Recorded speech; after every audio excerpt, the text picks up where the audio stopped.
temporada do De Papo em Papo, de novo, onde tudo começou, né, Ju? Estamos aqui no stand da Rainbird, na Inflor Garden Fair, e com convidados especiais para a gente conversar sobre paisagismo de uma perspectiva um pouco mais ampla. A gente quer falar sobre cultura, sobre técnica, sobre sensibilidade, sobre repertório. E é por isso que a gente tem hoje uma convidada especial aqui, né, Ju? Vou apresentar, depois você contribui aqui, porque a apresentação dela é extensa. Tainan Doria, não é isso? Tainan Doria, nossa convidada de hoje. A Tainan é arquiteta paisagista, professora do curso técnico de paisagismo do SENAC, Estou fazendo mestranda. Isso. Tem um escritório, o Arquilombo.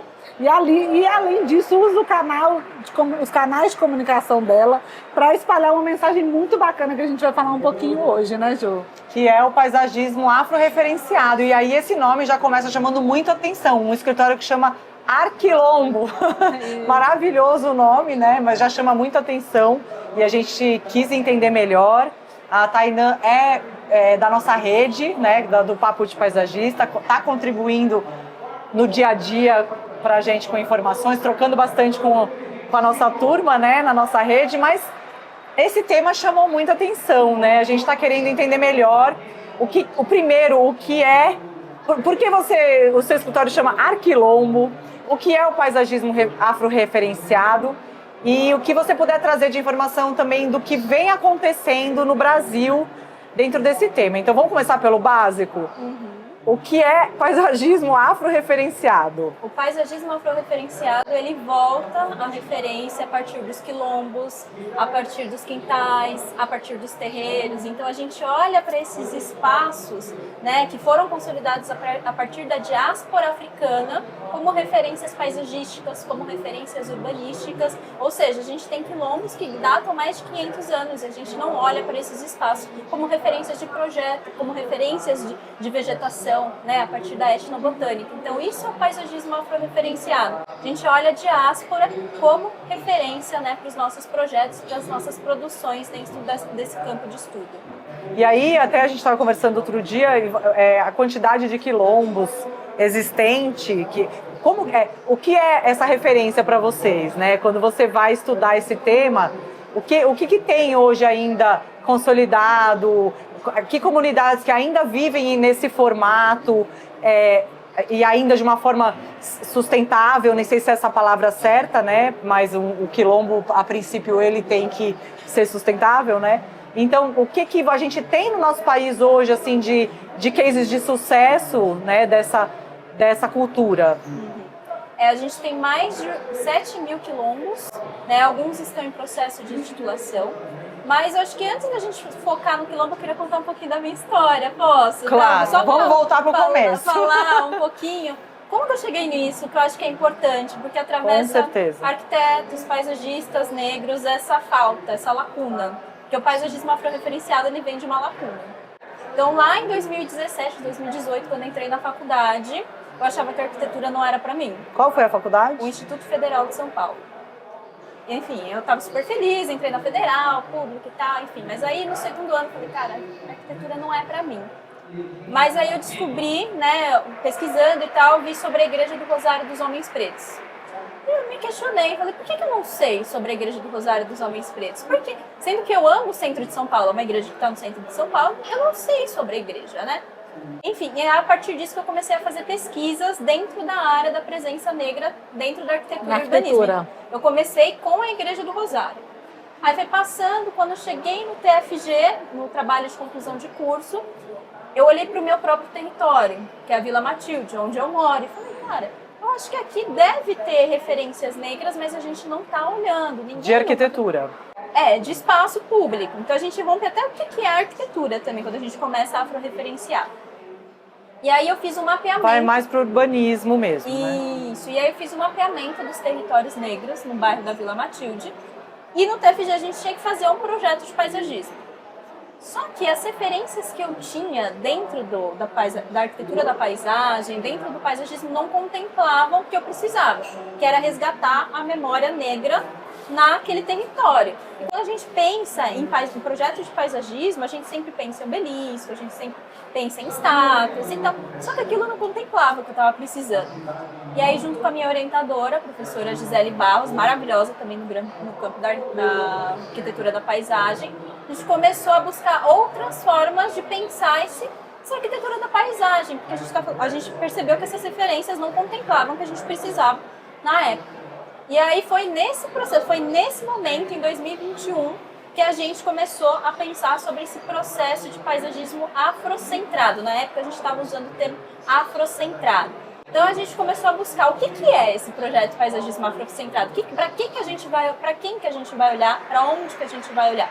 E aí que surgiu as referências.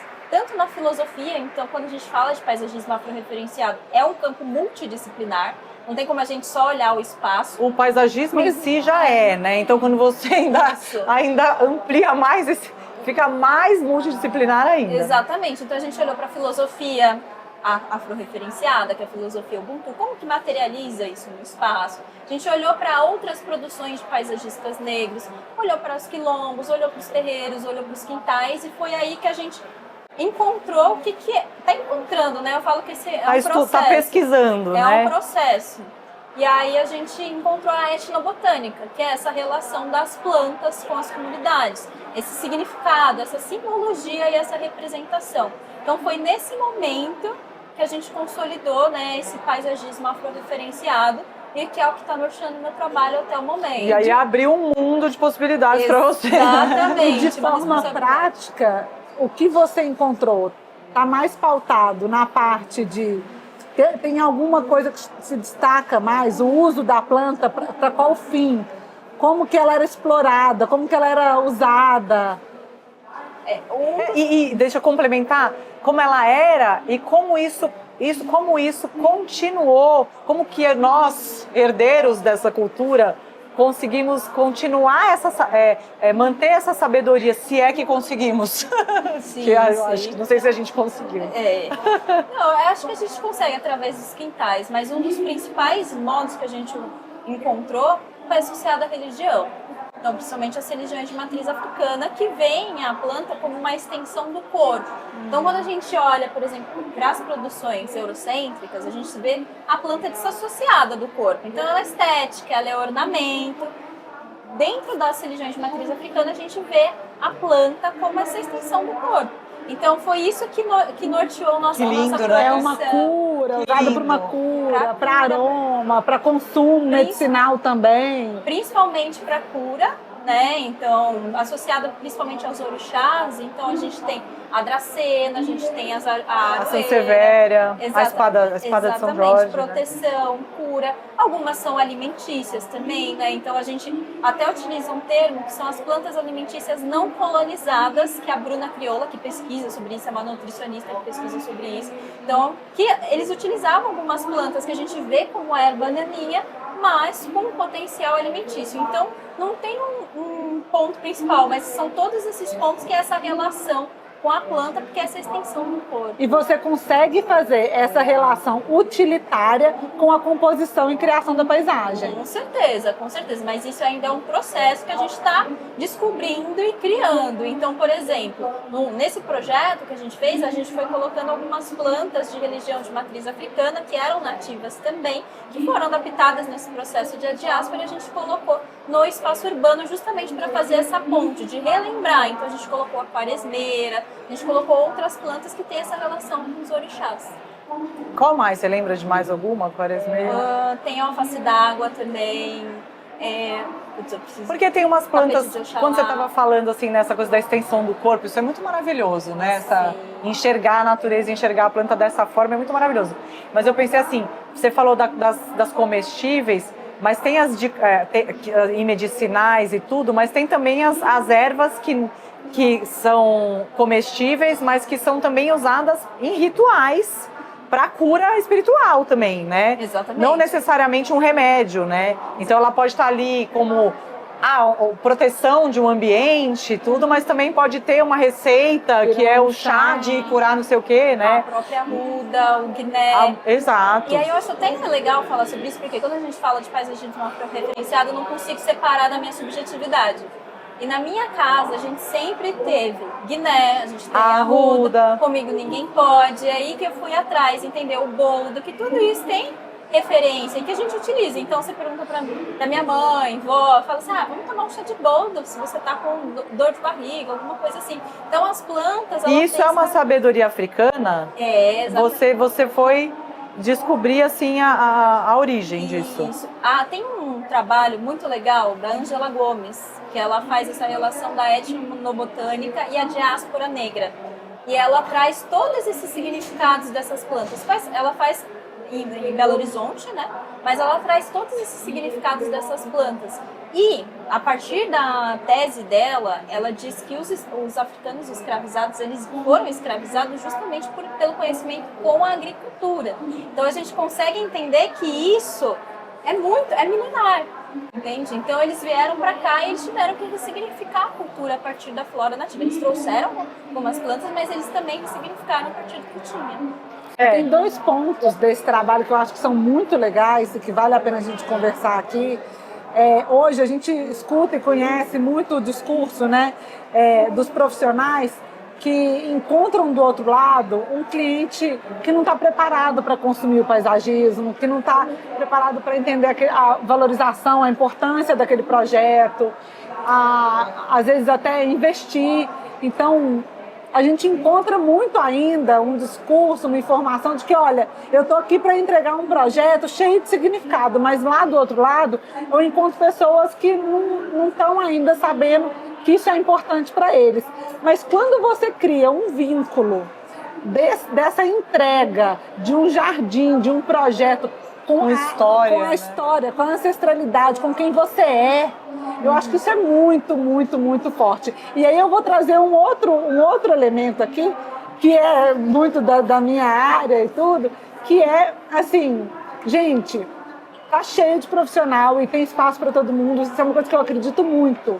Mas quem consegue construir uma profundidade no trabalho, que eu acho que é o que você traz, que te coloca num nicho, e num nicho que é lacuna, que estava ali solto, sem às vezes se identificar com o jardim tropical, ou sem poder saber como que ia se conectar de uma forma tão profunda com o jardim que ela está investindo, né? Então, assim, essa parte de criar um nicho também e conversar com um público específico é muito legal. E não precisa, claro, ser só com esse público. Todo mundo tem que saber disso tudo, porque os ganhos são para todo mundo, né? Eu quero conhecer mais, e está no background de todo mundo, né? Somos uma nação só.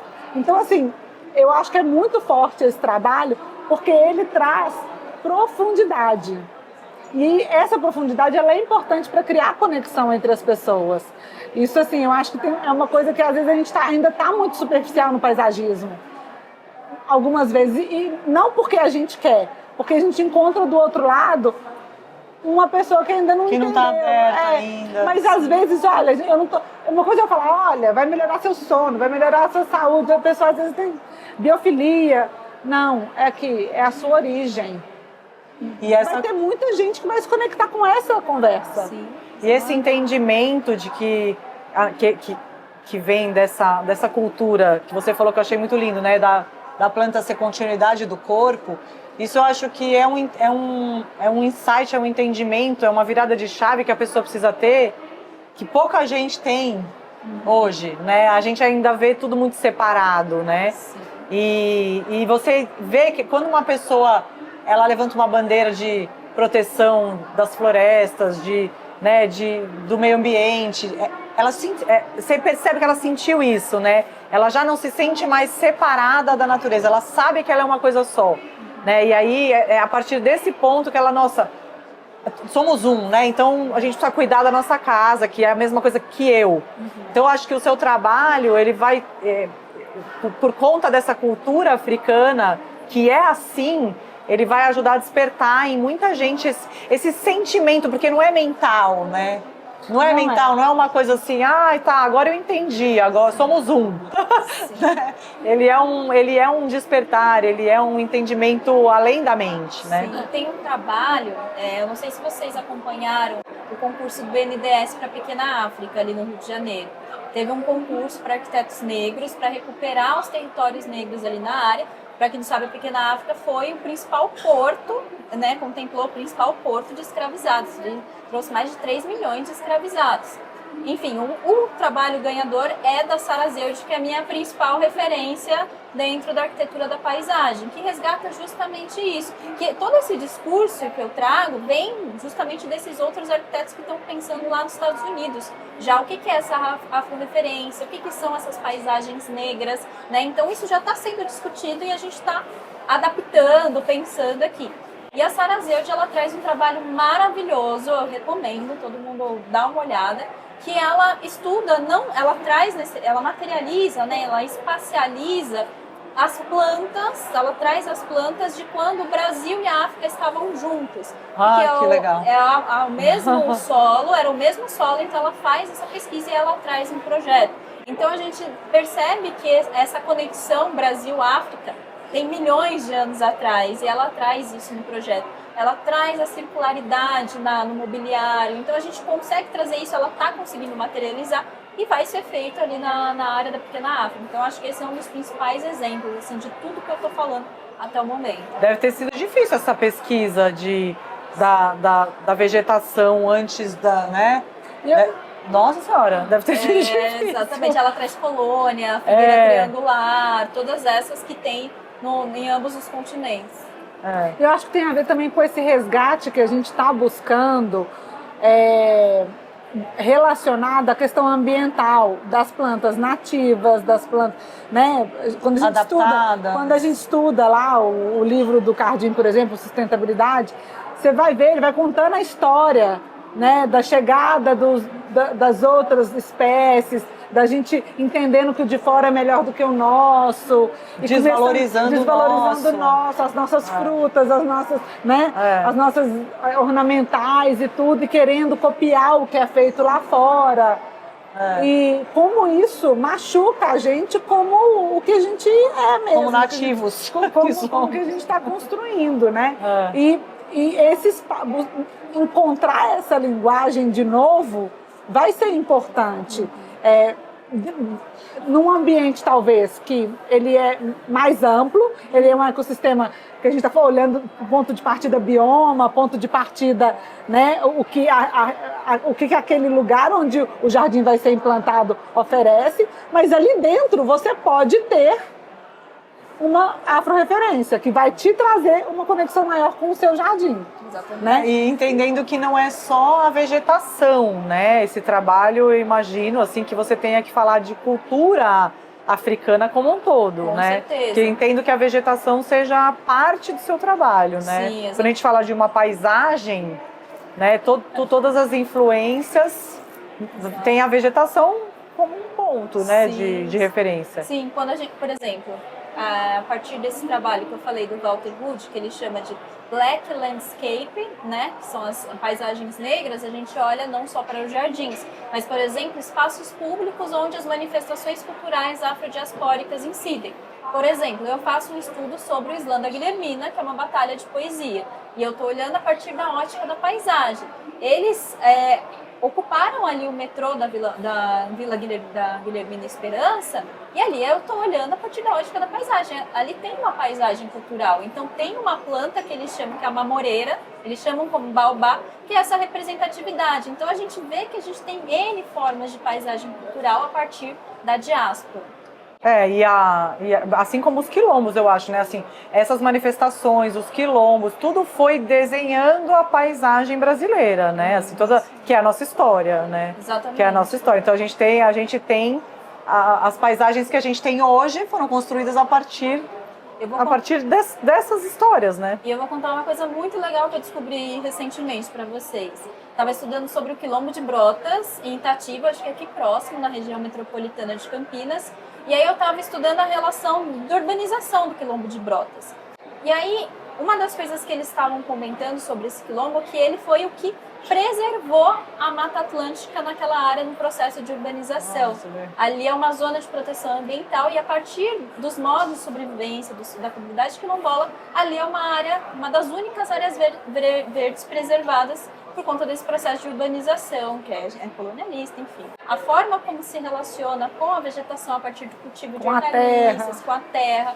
Que Com o espaço. Exatamente. O Nego Bispo, ele fala que esse processo é biointeração, porque a gente não é predatório, a gente extrai e repõe para a natureza. Então a gente pensa dessa forma integrada. Né? A biointeração, ela é integrada, e as comunidades quilombolas, elas são integradas com a natureza. E aí, quando eu usei o termo de sustentabilidade, nem é até meio ultrapassado, né? Assim, nem dá para... Não é exatamente isso, né, que um quilombo é. Então, eu sempre falo do Nego Bispo. O Nego Bispo é a minha principal referência.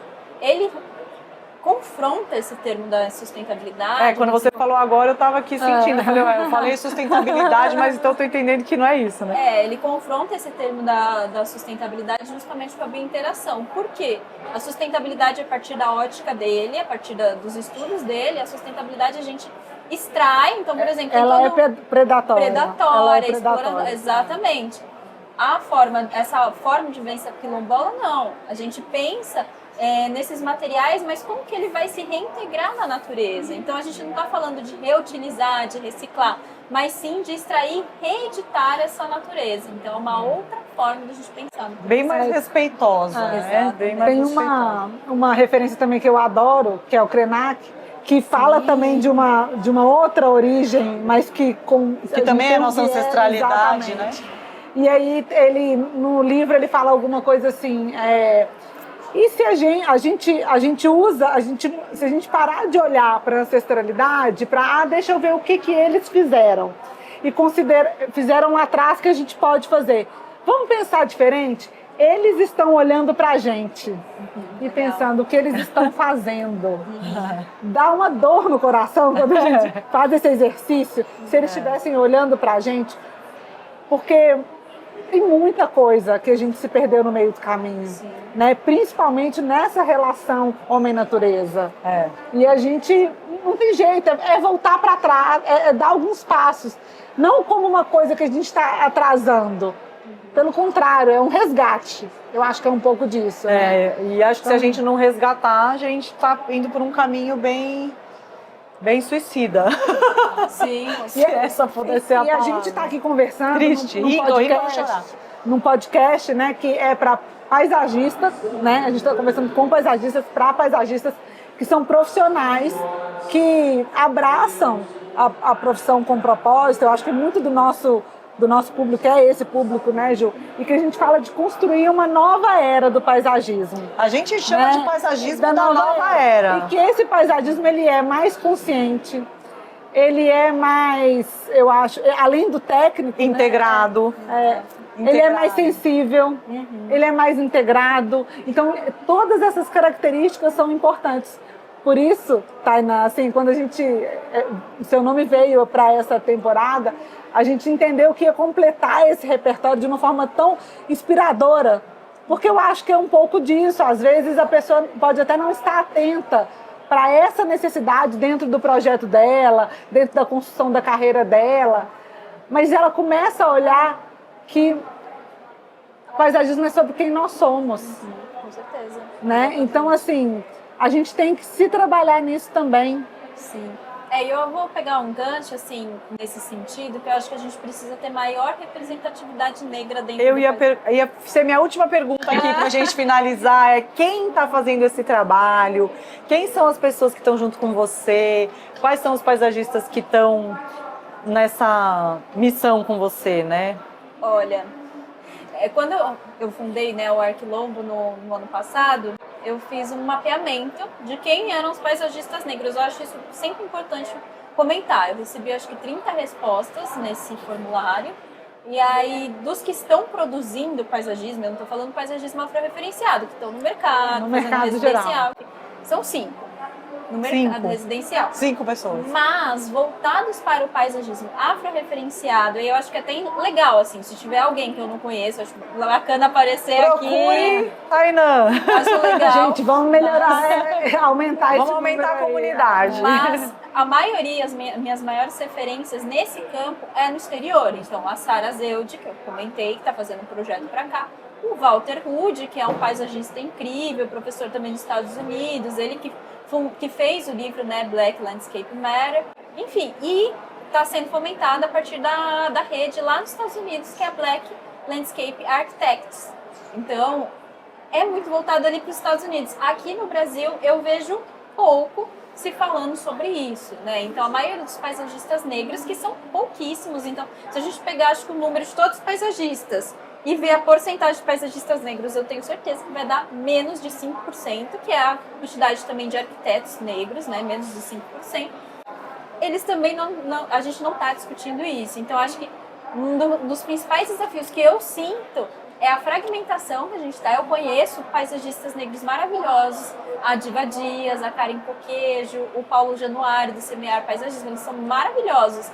E eu acho que a gente precisa se juntar, justamente para a gente começar a discutir o que é esse paisagismo afro-referenciado, né? E eu, assim, eu penso até que é um tema que independente do paisagista ser negro ou não, a ancestralidade é de todos nós, né? A gente veio tudo aqui, né? Dessa mesma história. Então eu acho que o tema, ele pode ser trabalhado por todo mundo que se interessar, que quiser, que achar que é válido, que achar que vai contribuir para isso, assim, para essa sabedoria que pode ter sido se perdida, né? Exatamente. Não Até necessariamente. porque você pode colocar isso dentro dos seus projetos. Exato, Dentro exato. dos seus Eu projetos. mesma já estou de olho aqui, pensando, gente, peraí, né? Por que eu não faço uma barreira de proteção de espada de São Jorge na porta do cliente, assim, já logo, né? Então, assim, não, é verdade, assim, eu acho que a gente também pode, independente de ser afrodescendente, nem sei se é assim o termo certo, o trabalhar com essas referências, né? Assim, porque a gente já fala muito da ancestralidade indígena, né? Assim, nos nossos trabalhos e tudo. Não todo mundo, mas muita gente está ligada nisso. Mas e essa cultura, né, africana que formou o nosso país, né? Exatamente. E assim, essa questão que a gente tem com as plantas de proteção, conforme você falou, a gente tem essa questão que vem da que é essa da sabedoria, diáspora, né? Exatamente. Então, acho que se a gente for mais a fundo, a gente vai descobrir coisas ainda mais amplas, né? Que a gente precisa descobrir. E aí, assim, até um apelo que eu falo, porque é muito difícil fazer sozinho ou fazer com 3 ou 4, né? Essa pesquisa não é fácil, né? É muito difícil. Tudo é muito, muito complicado. Então, tem a professora... Eu sempre gosto de citar as pessoas, porque a gente não está sozinho, né? Então tem a professora Gisele Barros, que está nesse processo, está formando também outros alunos que estão pesquisando, mas a gente precisa de mais pessoas, porque se uma pessoa estuda o quilombo, outra pessoa estuda o terreiro, mas são N quilombos, N terreiros, a gente tem as especificidades de cada uma dessas áreas que a gente precisa abordar também, né? Fazer esse mapeamento também é muito importante, juntar esses arquitetos paisagistas, mas são muitas frentes. Então é muito importante que tenham mais paisagistas abordando sobre isso. Tainá, no curso, na sala de aula, você percebe interesse? Opa, sim. Toda Porque vez... tá vindo uma geração nova, né? Tem muita gente se formando aí também. Lá no Senac a gente faz algumas palestras, né? Eu dei acho que 2 palestras sobre paisagismo afro-referenciado. E aí foi muito legal, assim, ter algumas pessoas que questionam. Mas tem alunos que falam assim, nossa, professora, eu nunca parei para pensar sobre isso, sobre esse ponto de vista, sabe? E a pessoa se vê representada ali. Então, eu comecei a entender que isso é mais do que a gente pensar em outros caminhos, mas algumas outras pessoas se sentirem representadas também dentro do campo da arquitetura da paisagem. Então, acho que esse foi um dos melhores momentos, assim, da minha carreira. Então, gente, é isso, assim, vamos ajudar na missão, né? Quem sentir aí de se aproximar da Tainá, da comunidade que ela está formando aí, que é uma comunidade, né, também, da nossa comunidade, porque a gente levanta aqui bandeiras que precisa sempre de colaboração, né? Então a gente está aqui como Papo de Paisagista, aprendendo muito com você, mas também querendo contribuir para que a sua voz, para que o seu tema, para que a sua luta aí se espalhe e mais pessoas conheçam. Porque isso é paisagismo da nova era. Paisagismo da nova era. Então, muito obrigada. Espero que todo mundo aproveite. Maravilhosas, eu que agradeço. Estou muito feliz de estar aqui, de verdade. Obrigada. Obrigada.